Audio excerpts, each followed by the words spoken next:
The Agenda with Steve Paikin is made possible through generous philanthropic contributions from viewers like you. Thank you for supporting TVO's journalism. Tonight, the Agenda's Week in Review looks at how we teach the Holocaust and a U.S. election for the history books. Up first, John Michael McGrath and yours truly explore what a Trump 2.0 presidency means for us here in Ontario. On Poli is next.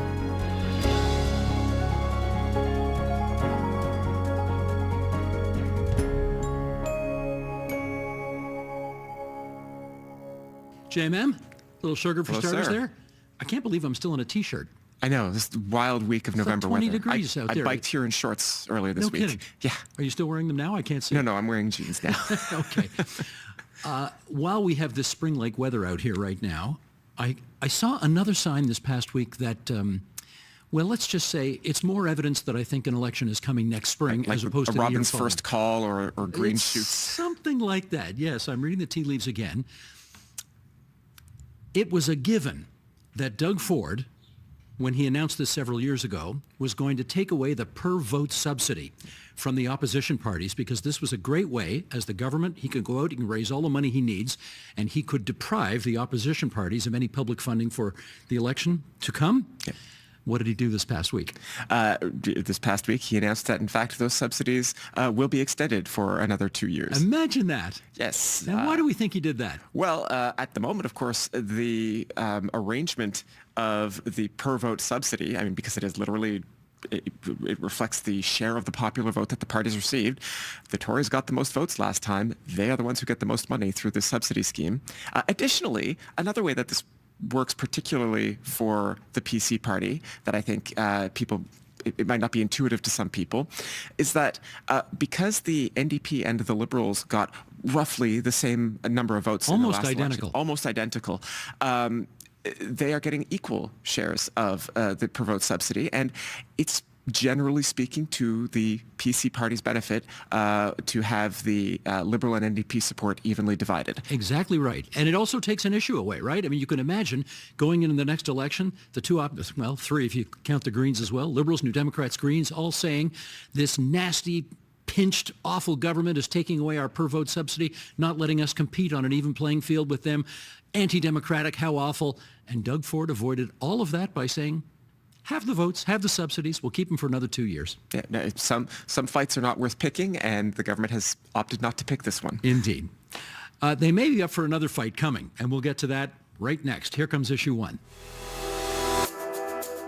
Premier Doug Ford was at the Economic Club of Canada this week, where he stressed the importance of avoiding protectionism, no matter the result of the U.S. election. Let's have a listen. 9 million Americans wake up every morning to go to work to produce goods and services for Ontario.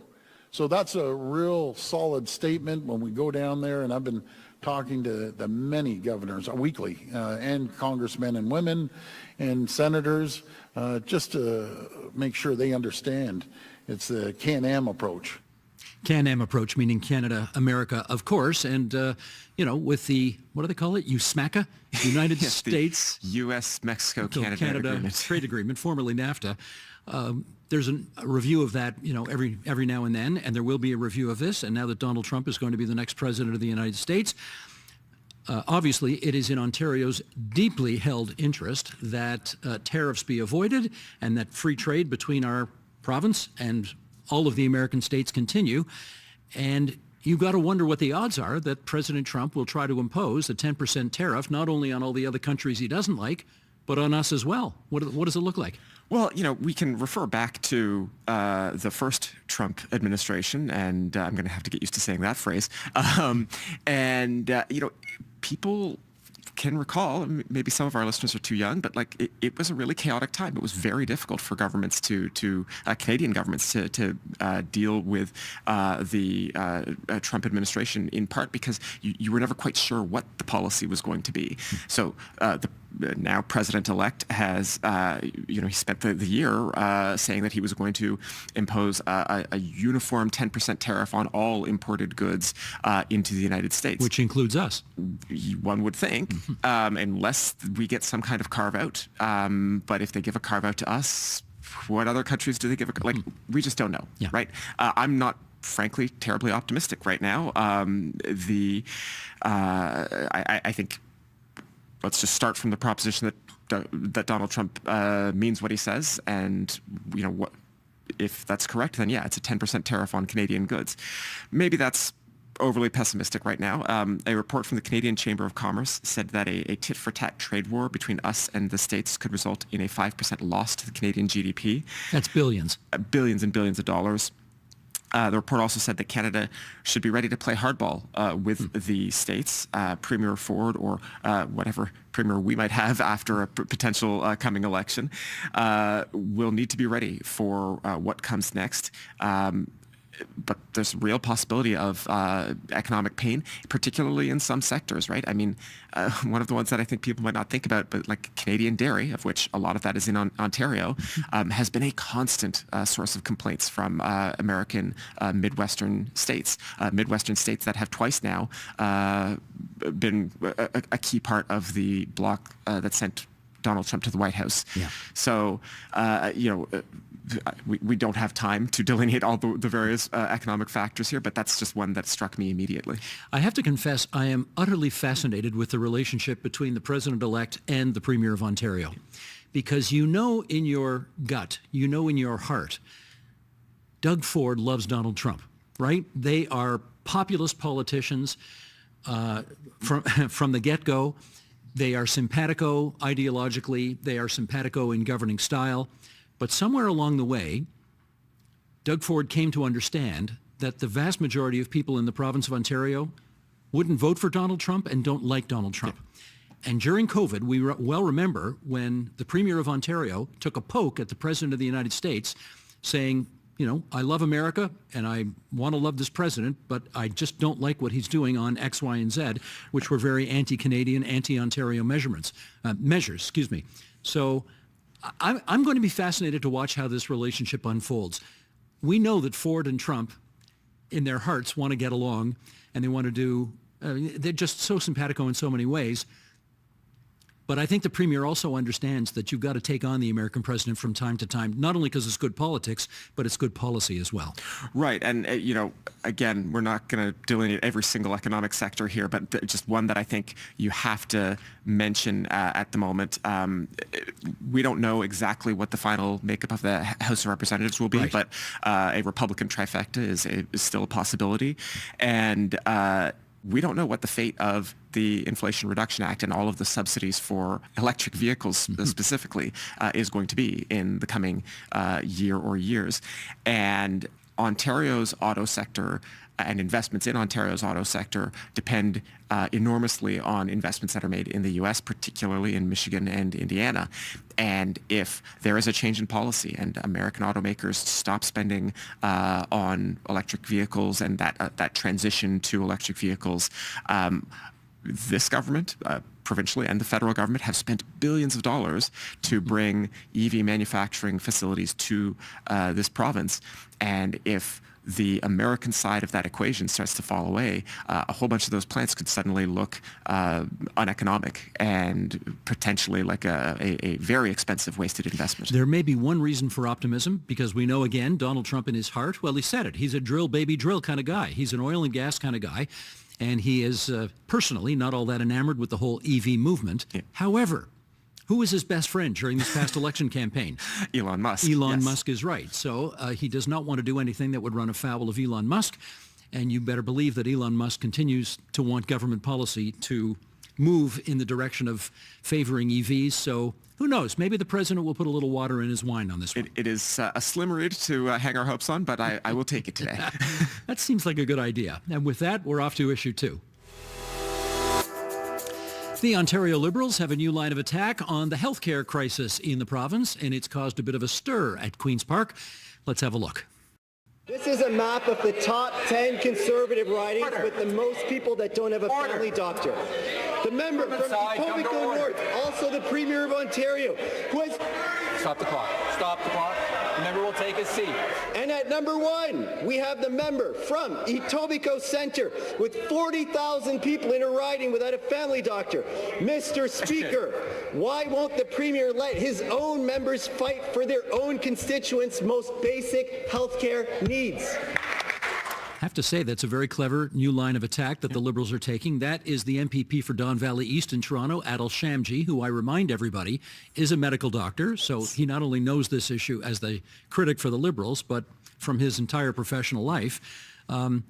I'd say a pretty interesting new line of attack, eh? Yeah, so this came this week. The Liberals are using a data set that was produced by the Ontario Medical Association. And if people want to go to the OMA's website, they can. There's a map that breaks down these numbers riding by riding. The OMA, just for context here, the OMA is projecting that by 2026, 4.5 million Ontarians will lack a primary healthcare provider. So while Shamji... as befits a debate in the House, the Shamji was focusing on Tory ridings. Our listeners should, of course, keep in mind that Tories hold most ridings in the legislature, including the ridings in Ontario's biggest cities. So naturally, there are going to be a lot of Tory seats on that list. But based on our look at the data, when you look at 2 of the top 3 ridings are actually Algoma Manitoulin, which is currently held by the independent MPP Michael Mantha, Spadina Fort York, which is an NDP riding held by Chris Glover, and then there is Etobicoke Centre, Kinga Surma's riding. Etobicoke Centre, which would be, as the Premier calls it, in the great state of Etobicoke. Yes. That's what he likes to call it. Also, Ford country. Yes, Ford Nation country, that's right. Now, these numbers, I gather, are all from the year 2022, so it is... I was going to say likely. I would say it's probable that the numbers are even worse today, now that we're 2 years later from that. What else do we know about these people who don't have a family doctor? According to the OMA, they are overwhelmingly likely to be 18 to 39 years old, male, some form of marginalized community, and they mostly, although you saw Algoma Manitoulin on that list, they are mostly living in urban areas. So this is, if you want to think of a demographic that the province needs to look at, obviously we talk a lot about the aging population and the need for long-term care and elder care, but in this case, the population that seems most acutely lacking a primary healthcare provider is actually relatively young men. Now, I mean, not having a family doctor, that's like irritating if you're an otherwise healthy person. But according to a recent study in the Canadian Medical Association Journal, 1 in 3 cancer diagnoses are now happening in an emergency room in Ontario. Given what we know about Ontario's hospitals, it won't surprise people that one doctor, Dr. Raghu Venugopal, told Global News that it's extremely common for him to have to deliver this kind of life-changing news to people in a hospital hallway. Hardly the kind of setting most of us would want for that kind of life event. Indeed, indeed. Now, while we're on the subject of healthcare, there were some other developments this week on the issue of cancer care and breast cancer screening in particular. What's the story there? So the province is lowering the age of a self-referral for breast cancer screening, just in case it's not obvious to people. There are some procedures that you need to get a doctor's referral before you can access that care. There are other types of procedures you do not need and you can just self-refer yourself to. The government is lowering the age from 50 to 40 so that people 40 years and older can now just self-refer for breast cancer screening. Seems to have, from my read of the reaction among doctors, seems to be a broadly positive move. But again, just getting the screening is only one step in the healthcare process. People need to have a primary care physician to help manage. I mean, if God forbid, you find cancer, you need somebody to help you manage the whole care plan. Just sticking with healthcare news, I want to stick this one in because it involves an alma mater of mine. The government did also announce a new nursing program at Carleton University. It did, yes, in Ottawa. Very good. Yes, go Ravens. They expect the program to train 200 new nurses a year when it is up and running. This, of course, builds on a lot of investments the government is making in terms of spinning up training capacity for healthcare professionals. With doctors, the province is talking about keeping new families here by promising to pay for their schooling. These are all I think, meritorious programs, but they are all going to take some time to deliver the people that, frankly, the healthcare system is going to need in the years. Anybody who's been to the hospital knows nurses are not only essential, but run off their feet most of the time when they're in there.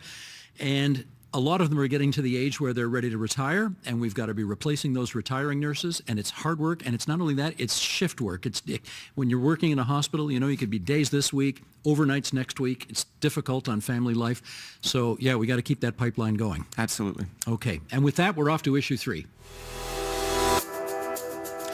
Ontario's Integrity Commissioner, J. David Wake, will retire in January. His retirement comes in the wake. See what I did there? Yeah, I like the pun. In the wake of the Greenbelt investigation. You'll remember Premier Ford got caught on tape promising developers he'd open up the Greenbelt for development. Then, when you-know-what hit the fan, he changed his mind. And then he said, actually, we need more housing, so we're going to go gung-ho into developing the Greenbelt. And then, when it became scandalous how much developers were going to make, the Premier reversed himself again and said, no development. Okay, that's the background, going back about 6 years. What else do we need to know about this? First of all, really masterfully laying out the timeline on this, because even frankly, I forget just how far back this goes now.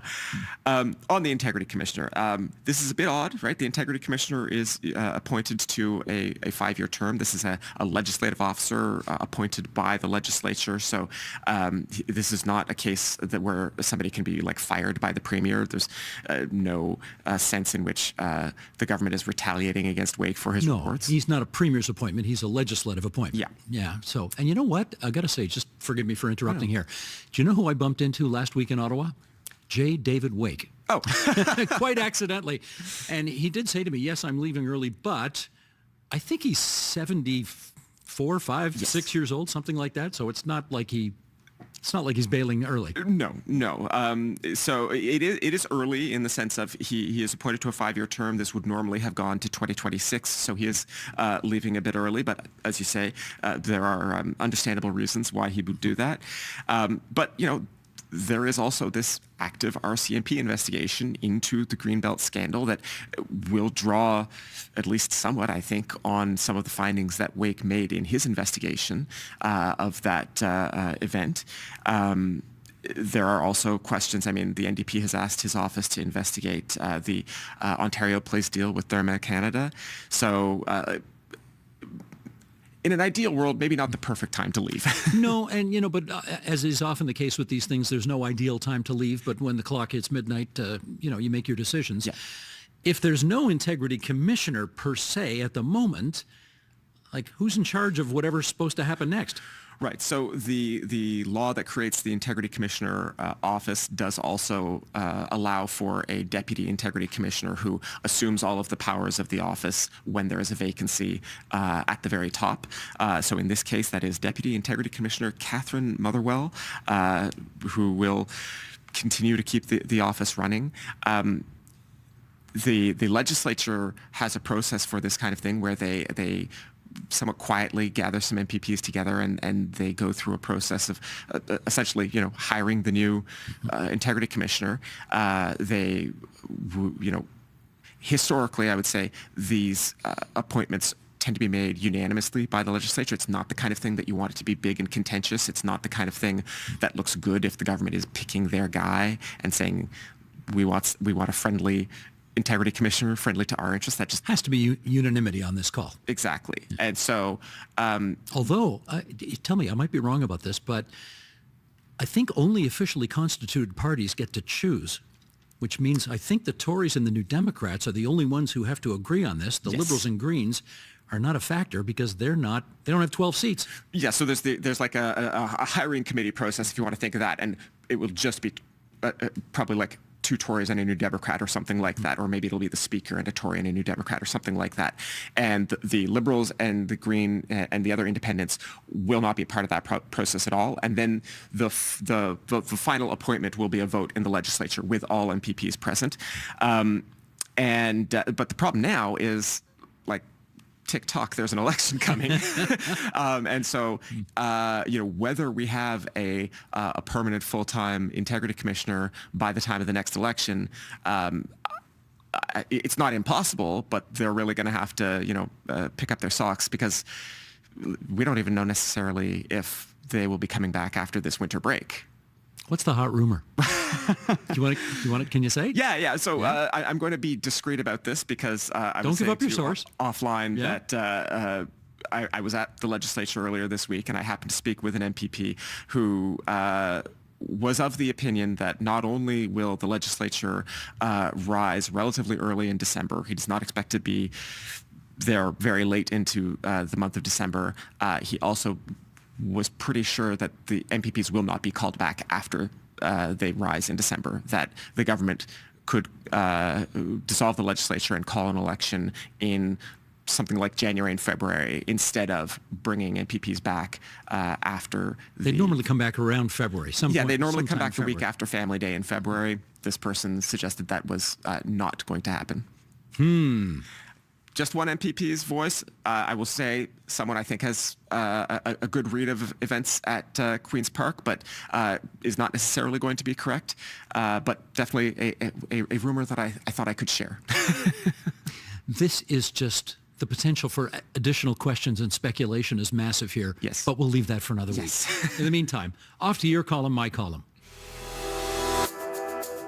Time now for our regular feature. You know it, you love it, you adore it. It's called Your Column, My Column, in which JMM and I chat about the columns that we write for TVO.org and what we've got up this past week. You want to start us off, my friend? Sure. Well, you, our listeners, everybody within the sound of my voice can reset their clocks, because McGrath is going to talk about housing again.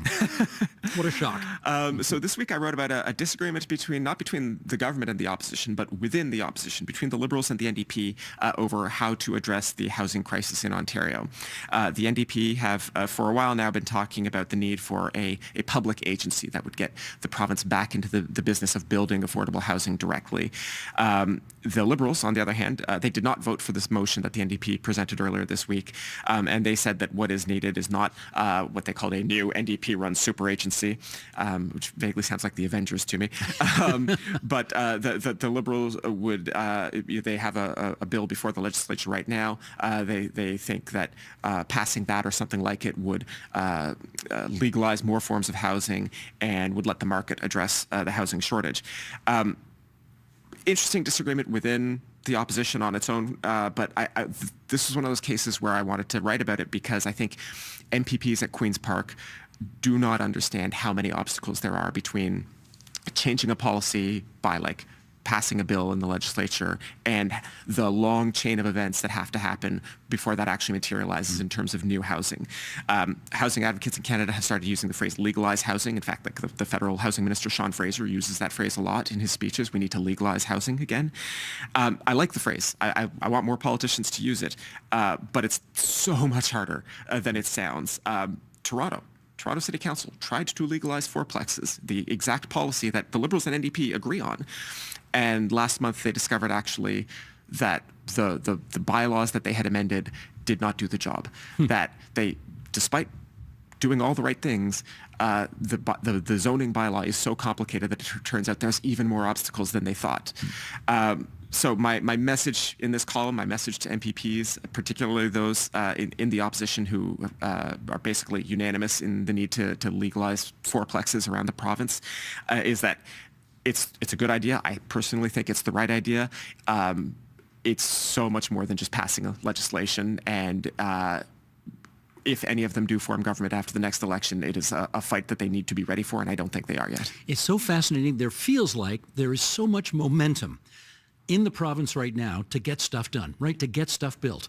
But, of course, with interest rates, with a lack of, a shortage of skilled trades to do these things, with the market being what it is, we've had a real slowdown in getting homes built right now. And as you point out, there's still so many obstacles to legalizing the building of homes. It's funny, even with all of the effort behind getting it done, it's still not getting done. No, and I mean, you even see it in the government's own budgetary projections, where housing starts are projected to continue to be, frankly, kind of, I could say mediocre. Maybe I will charitably say middling.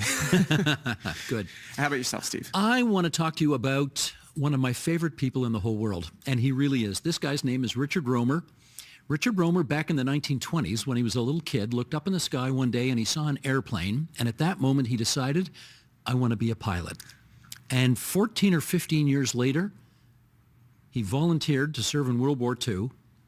He was a flyer, did surveillance, spying, if you like, surveillance in his Maverick airplane. He's flying over France, 1944. He spots a German command car down on the ground, driving somewhere in France. He calls it into HQ. They bring a squadron. They bomb the car. Turns out Erwin Rommel, the German commander, was in that car. Almost killed him. So Richard Rohmer has this kind of connection with and brush with, history with this very famous person. Fast forward a little bit. After the war, he becomes the chief of staff to the Premier of Ontario, John Robarts, in the 1960s. And in fact, he was the guy who had carriage of the file to get the Science Centre built. So if you like going to the Science Centre in Don Mills, it's there on that site because Richard Rohmer did all the legwork to help make it happen. Oh, wow. Anyway, he has maintained his military connection throughout the years. He was a major general. He is now a lieutenant general. That is the highest rank possible in the Canadian military, lieutenant general. And one of the things I always used to love about Richard Rohmer is that he would show up on Remembrance Day at Queen's Park and, quote unquote, give the speech for the troops. And, all the dignitaries, the premier, the lieutenant governor, whoever else, somebody else in the military would come and they'd have these speeches and it would be very formal. And Richard Rohmer would just get up to the microphone and riff for 3 or 4 or 5 minutes about his time in the military and speaking on behalf of the troops. And it was so honest and authentic and memorable and good. And he did it every year and it was wonderful. It was a real highlight.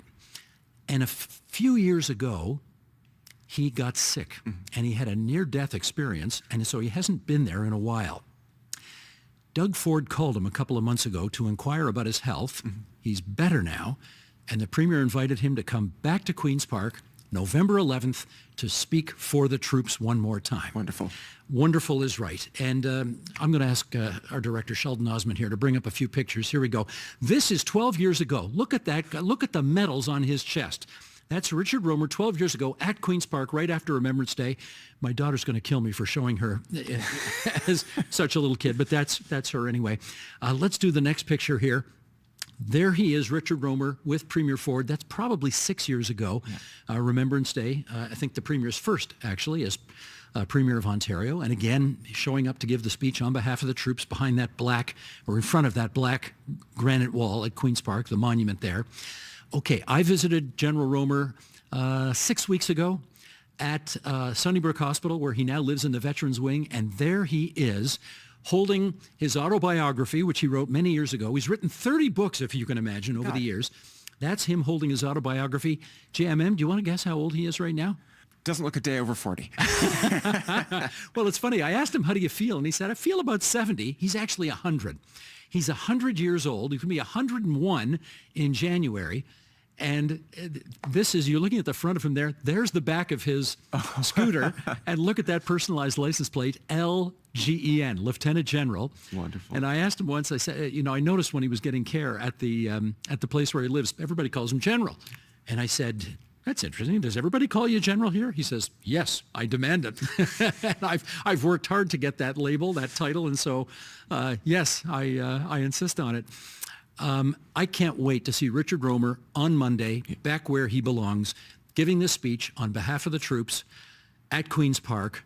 Fingers crossed that he remains healthy and he can get the job done, because that will be a tremendous highlight. And with that, let's go to the mailbag. If you've got a burning question or insightful comment, please send it along to onpolitics@tvo.org. We got a lot of stuff to get through this week, eh? Yeah, we put out the question. Obviously, we had a bunch of guests on the podcast in recent weeks, and we asked our viewers and listeners what they thought about having the guests on. And so we've got a bunch of feedback that we are just going to start going through rapid fire style right now. Let's get the graphics coming up. Here we go. This is John Follis, who says, I offer a thumb up, just a thumb. I offer a thumb up to some interviews. Part of our political responsibility is listening to policy and trying to determine if said policy is credible and or presented by a credible person. Okay, one thumb up from John. And from Karen Leahy or Leahy, I wouldn't want to see guests every week, but the occasional one is fine with me. I really appreciated you having the provincial party leaders on the pod so that I could get to know them a bit. Yeah, we had 3 of the 4 provincial party leaders on.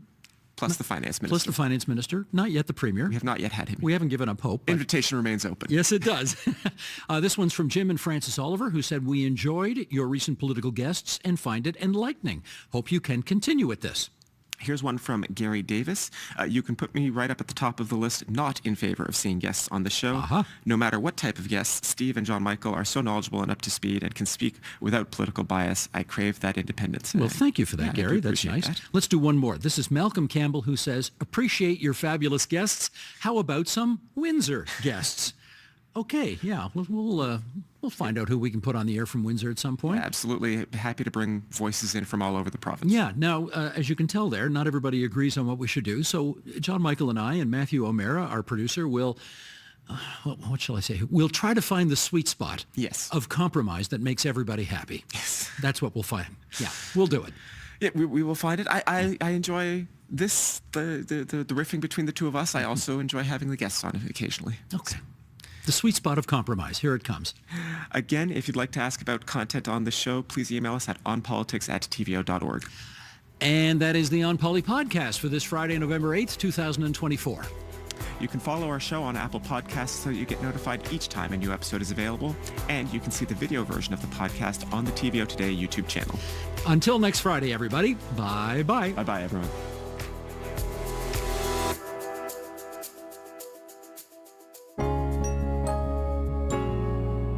Last year, the Ontario government announced that they wanted to expand mandatory learning about the Holocaust for grade 10 history. That will come into effect next year. Give us some of the background. How did that come to be?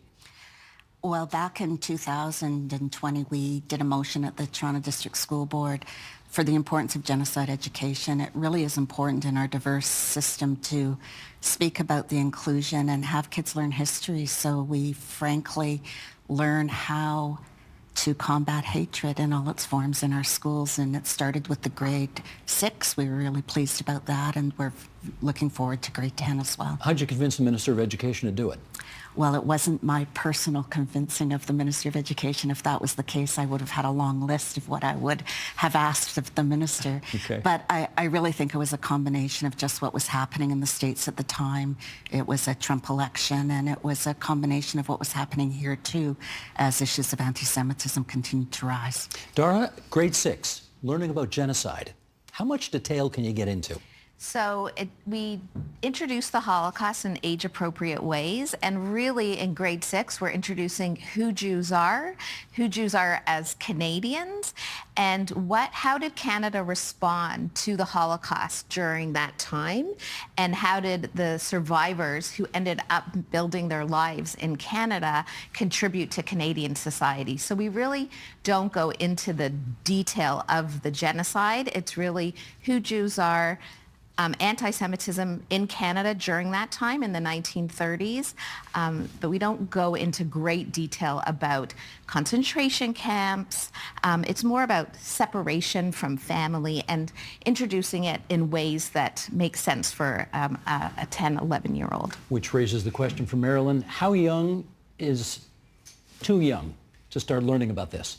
We like grade 6, although there are many organizations that will teach about the Holocaust in younger grades, particularly in the United States and a couple of the states.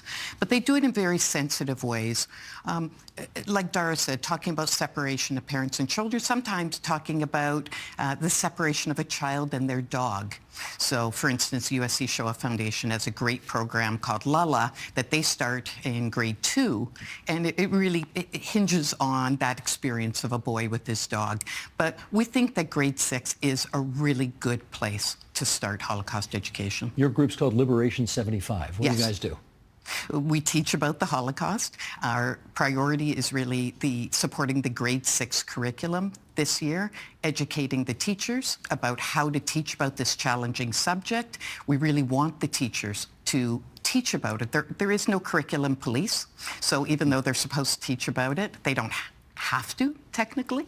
So what we have done is we've launched a book program. We actually use Kathy Kaser's book, To Hope and Back, which is the story of the St. Louis, which is very good for grade 6 audience. And it talks about who Jews are, the immigration policy in Canada during World War II. You need to take another 30 seconds and just tell everybody who doesn't know about the story of the St. Louis, which was a ship with a tragic story. Yes. In 1938, about 900 Jews were on a ship from Europe to come to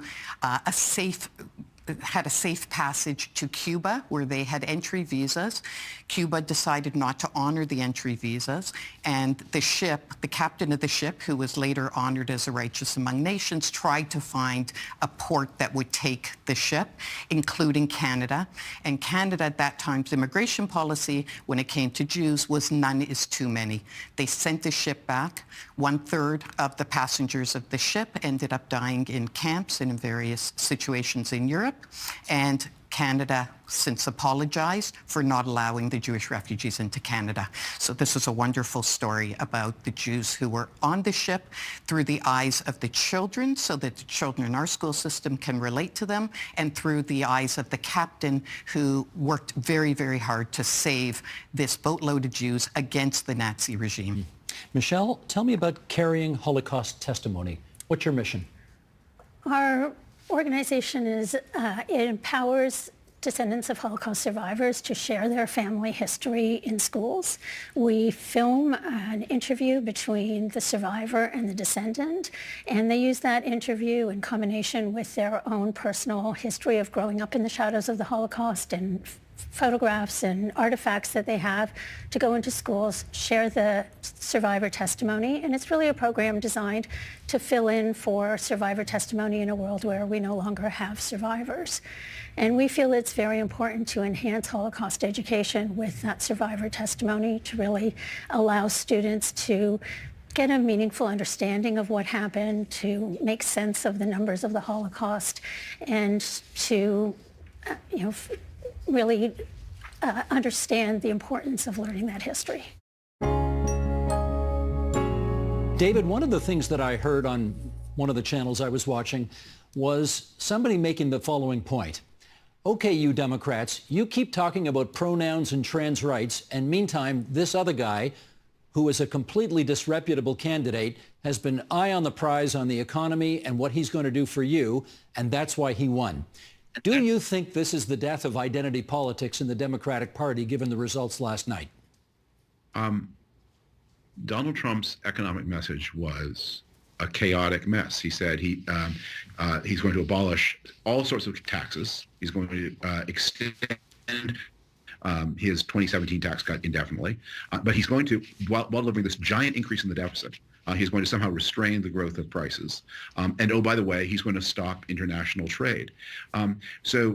Anyway, most of the time he was not talking about the economy. Most of the time he was talking about his grievances and his plans for vengeance. So the idea that he had a coherent message of any kind, that was a message that was connected to real things in the economy, that's not true. Now, the Democrats did collapse for many reasons. They govern a messy coalition, many parts of which don't like each other. And I think one of the things that we have seen is it's going to be very hard to hold Latinos and African Americans in the same coalition into the future. And I've been writing about this for a long time. The idea in the early 2000s that there was this concept called people of color who are all going to get along. Well, the history of the European continent is to show that people of the same ethnicity, the same race, are very able to fight World War I and World War II against each other. And you shouldn't expect that people of other backgrounds are going to be any more harmonious. And of course, it was Republicans who talked much more about the trans issue than Democrats did. That is something that is happening. The trans issues are happening very much in the culture, in schools, not at the federal level, where I don't know the government of the United States has done anything about it one way or the other. Martha, can you follow up on that? Do you think this is a shot across the bow of the progressive wing of the Democratic Party? Well, certainly the Democrats are this, they like to say they're this large umbrella. Harris's strategy was largely based on white suburban women. And so women's identity, women's protection of women's health. And I think it's pretty clear that that strategy was not that successful for her. And so, I mean, I think this raises a question for women in gender politics. You know, when are we going to have a woman president? And can women come behind a woman politician to support her to the presidency? We certainly didn't see it in 2016. We didn't see it this last year with Nikki Haley, and we didn't see it further on. So in that sense, you know, I think women are going to have to, that identity anyway is going to have to stick around. As far as identity politics, we were talking about race. I mean, I certainly think that, I mean, Harris didn't do too badly. I mean, she actually held on fairly well, at least my quick first look at the exit polls. As for, you know, gender and identity, that's just a tough one.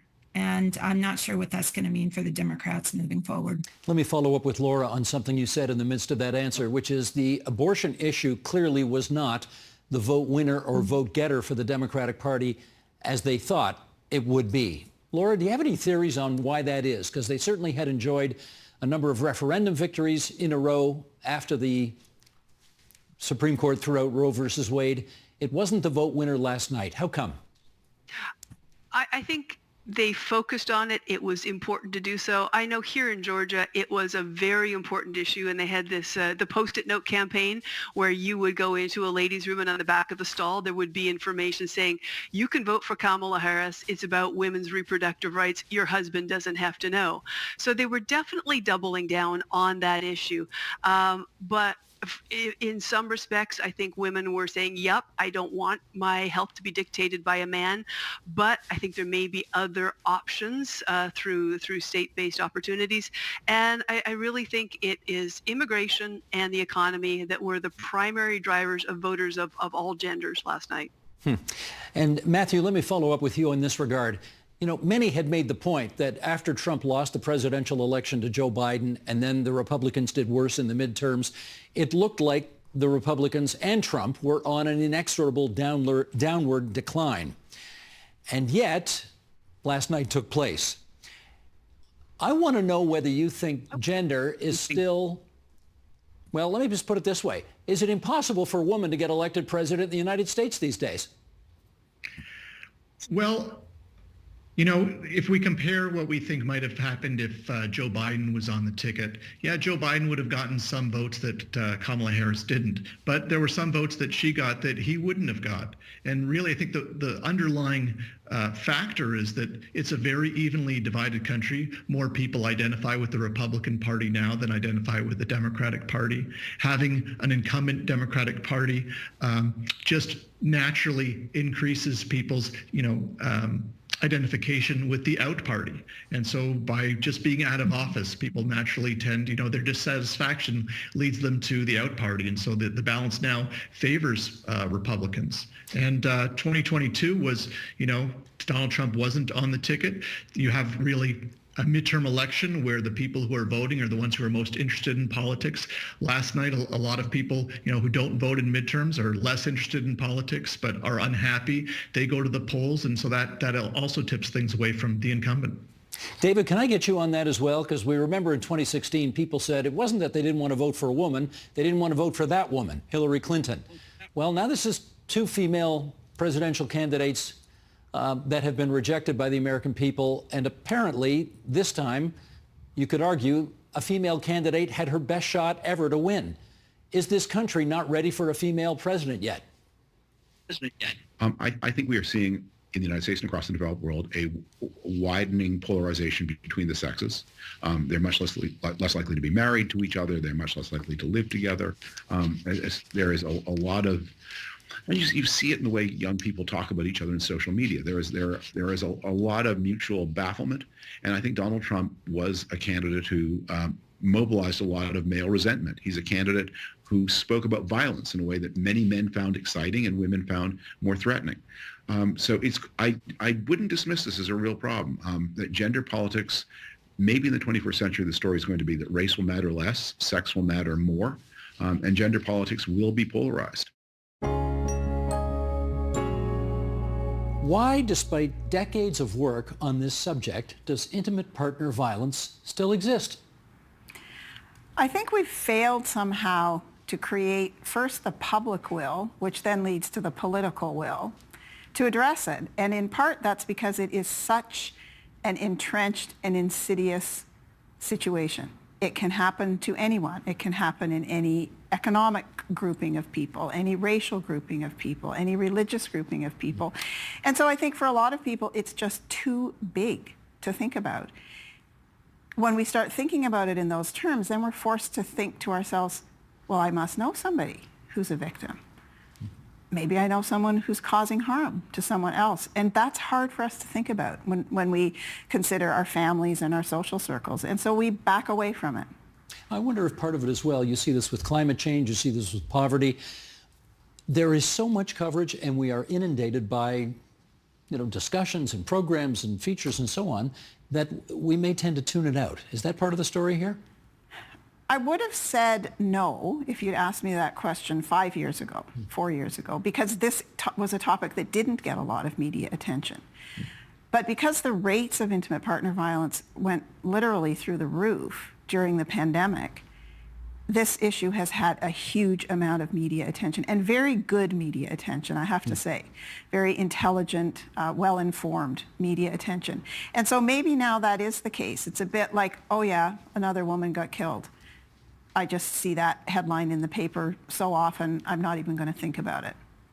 That's terrible, isn't it? Well, it is terrible because we do want media covering the issue, and I think the death of any person deserves the honor and respect of being paid attention to. But we certainly don't want to numb people to the fact that this is very real. You're a lawyer, thanks to Perry Mason. Thanks to Perry Mason, yes. What is it about the legal system, however, that makes it challenging for women to navigate getting out of an abusive relationship? There's really two legal systems we have to talk about when I answer that question. One is the criminal law, of course, because some kinds of intimate partner violence are criminal offenses. Sometimes women report what has happened to the police, and sometimes that results in the partner being charged. But there's also the family law system. And in fact, far more women who leave relationships where they were subjected to abuse find themselves in that family law system, because if they've got kids, they've got issues to work out. And with an abusive partner, it's unlikely they're going to be able to work those issues out themselves. So the two systems both present significant barriers. In the family law system, there still is not a good enough understanding by lawyers, by judges, about what family violence is, about how serious it is, and how common it is. The structure of the law and the structure of the court system act as though in the majority of cases, the two people are equals. And they're coming in there to, argue out some differences that they have, when in fact, the majority of people who have to turn to that law are not in situations of equality. They're in situations where one person has much more power and control. But presumably judges and lawyers and the stakeholders in the justice system have some training over the years to recognize and understand this, do they not? Not enough. Not nearly enough. And this has been a big advocacy issue for many years, that we would like to see mandatory components in law schools, in bar admissions courses and so on for lawyers. And it's different for judges. Judges have autonomy. They can't be told. They have to be educated on a particular topic. But we are beginning to see, and in fact, it comes out of a tragic story about a young girl, actually. We are beginning to see some more attention being paid to the need for judicial education. Ontario and Canada, within a few months of one another, passed laws that are known as Kira's Law, named after young Kira Kagan, who was killed by her father. And those are laws that say, judges, you need to know more about this, because not only are bad decisions being made, but sometimes women and children are dying because of those decisions. Well, as long as we're doing examples here, how about Dawn Walker? Can you tell us her story? Dawn Walker has, I think, a really interesting story, a terrible story, a story that has a lot to teach us. And I think before I talk about Dawn, I just want to say, I think that we learn best from stories. You know, I could sit here and rhyme off statistics to you, but when we hear a story, you want to put a face to it. We want to put a face to it, and we can often find a piece of ourselves in that story, so we think, oh, I can understand that. And it is a story that helps us learn a little bit about how desperate a mother can feel if she has been in a relationship where there's been abuse and she's trying to protect her child, but nobody seems to be hearing her. And this is when we see women, I say in quotation marks, you know, take the law into their own hands. And despite the fact that there was a court order about the arrangements for the child, Dawn didn't feel those arrangements were safe for her child, and so she removed her child from the situation. Well, she went to the United States. She did. She crossed the border. She did. She crossed an international border. Yeah. She took her child. She was deceitful in how she did that, but she did what she did believing for herself that this was the only way to keep her child safe. And what ultimately happened? Of course, they were found. You know, it's very difficult to disappear nowadays, even harder when you have a child. They were found, returned to Canada. She was charged with a number of criminal offenses. The child is now residing full-time with the father, which was the very thing she was trying to prevent. She's dealt with the criminal matters. The family law matters are still underway. Did she do the right thing? Did she do the wrong thing? I'm not in a position to answer that question because I wasn't living in her shoes. But I've certainly worked with women who have had that same desperate feeling. I've tried everything. I've gone to the police. I've done this. I've gone to Children's Aid. I've gone to the family court. My child's not safe. I just don't know what to do. Weigh in on this, if you would, from the standpoint of the following. I wonder if the lack of comfort I'm hearing around this literal and metaphorical table about black excellence is because there's somehow a view out there that it's so rare we have to put a label on it. Do you feel that from time to time? Not at this stage. When I think of black excellence, I think about who is it for? And oftentimes it's really an aspirational notion that is put out there. And it does recognize that it's challenging. It's challenging to exist in society, to be a woman, to be a black woman, to be a black boy, a black man, because there are impressions that are put upon us that may not reflect the reality of who we are. Put upon you by whom? Society. Everybody else. There are biases. I mean, many of them are well documented. Just look at policing. You know, it was recognized and reported. Anytime you look at disaggregated data of any kind, health, education, employment, whatever statistic, prison records, anything, you recognize that there are biases in the society that are disproportionately affecting people. And so the notion of black excellence is a counter to that. And, you know, I think of young people and, you know, making sure that they feel that they can live and exist in society and to live up to their full potential and to exist without barrier. Tracy, does part of your unhappiness or taking offense at this term relate to the thing I just mentioned, in that there's this sense that black excellence is not commonplace enough in our society, and therefore we have to call it something and name it so that one can take pride? I think from our perspective, I understand where the notion came from. We are not recognized in the wider society, and our achievements aren't recognized, and our inventors and our scientists and our doctors and our history and our legacies aren't recognized. So I understand where the notion of black excellence came from, and I'm sure it came from inside our community. Am I right? So if it comes from inside of our community, it is something that was supposed to be aspirational, as both of you have mentioned, and something that's supposed to make us feel a sense of pride. You need the self-esteem, you need the pride in order for us to be able to go forward in life. But I think what it's become now is it's become something that feels almost like it is from the white gaze looking at us. And if that is the situation, then we need out. Save it. We need out. What I'm saying is we need to come up with our own notions of what we feel are success, and they are not necessarily going to be Serena Williams and Simone Biles. I should be able to get through life and achieve whatever I want to achieve, or not much at all, and still be respected as an individual and not be harassed in the streets, and be able to stand in the mall and maybe not spend any money without being chased out by a security guard. Like, we have to be able to move through life like other people can move through life. Well, that relates to excellence versus exceptionalism. Exactly. And that's what I was going to say. The reality is black people are excellent. Take 100%. any field, right? You can see excellence in any field, any age, right? That's not the problem. Really, black excellence for me is like a code for black exceptionalism. So they take the exception and now they want to hold that person and say, this is the standard that now we're going to sort of measure every black person up against. Or conversely, they say, it's because you're so exceptional why you got here. So you're like a different black person, right? Like, how did you do this as a black person? You're so exceptional. And it's like, well, I went to public school. I had black parents and black friends. I did the same things that everyone else did, just like my white colleagues who are exceptional. So this is where it gets into that tricky difference between excellence and exceptionalism. I want to be excellent. I don't want to be exceptional.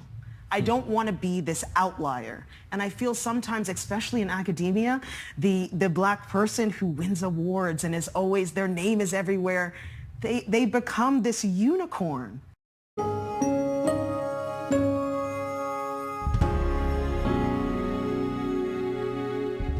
And that is the agenda for Friday, November 8th, 2024.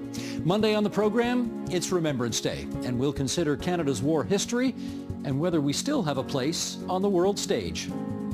I'm Steve Paikin. Thanks for watching TVO, for joining us online at tvo.org. Have a great weekend, everyone, and we'll see you back here on Monday.